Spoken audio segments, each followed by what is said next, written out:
So the first question is, can you please introduce yourself briefly and greet the viewers?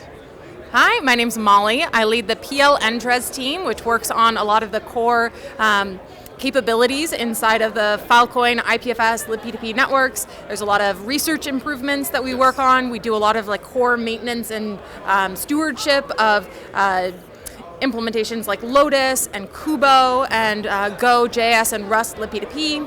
And we're also maintaining chunks of infrastructure in the network, the IPFS.io gateway and other things like that.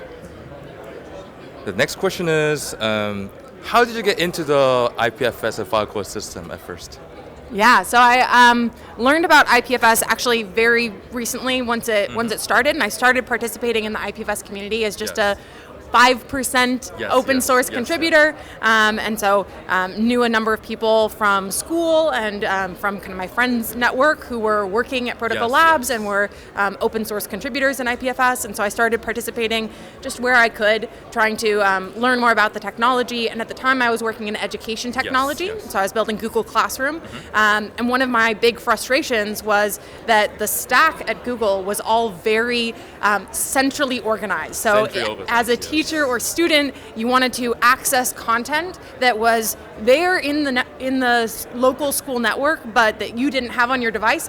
You had to go request that data from a distant Google data center in order to turn in an assignment or watch a YouTube video that the student next to you was watching. And I was like, wow, this is so inflexible. The internet and the way that we're accessing content isn't adaptive to the way that we want to collaborate with each other locally in local communities. And that was one of the areas that really pushed me deeper into the IPFS ecosystem. And so after spending time at Google, I was like, I'm really interested in jumping into a more ambitious project, someplace where I can really make a difference and where I feel like my capabilities are going to be the delta between whether or not something succeeds and I can have impact. And so that's what caused me to go from being a 5% open source contributor to applying and joining full time. And so I joined as the first product manager on the Go IPFS team, which is now called Kubo.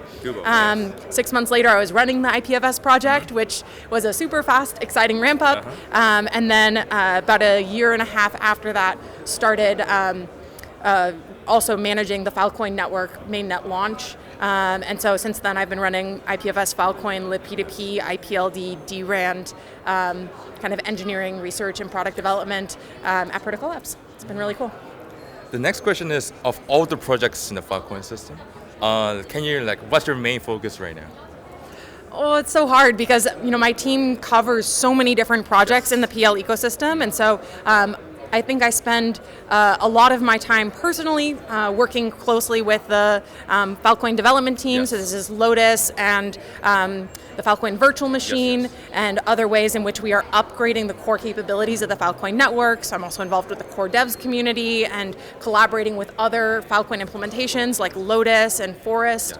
But I also, I started out on IPFS, and that is very, very close to my heart. And so I also spend a chunk of time working with teams that are collaborating on these are two overlapping networks. And so there's a lot of work being done to make sure that data that's stored by Filecoin storage providers is accessible on IPFS gateways and is retrievable by IPFS nodes running inside Brave browsers. And so making sure that this whole ecosystem interoperates smoothly and that data can onboard and be useful and power useful kind of ecosystem applications. There's a couple of different groups that I work with closely. There's of course the core IPFS maintainers community, and that a lot of their work is visible at the IPFS thing that happened in Iceland a couple months ago, but also with the Bedrock team and other product teams around data onboarding to make sure that there's really smooth, useful data being stored in the network that's empowering lots of end users to benefit from the technology we're building. Thank you.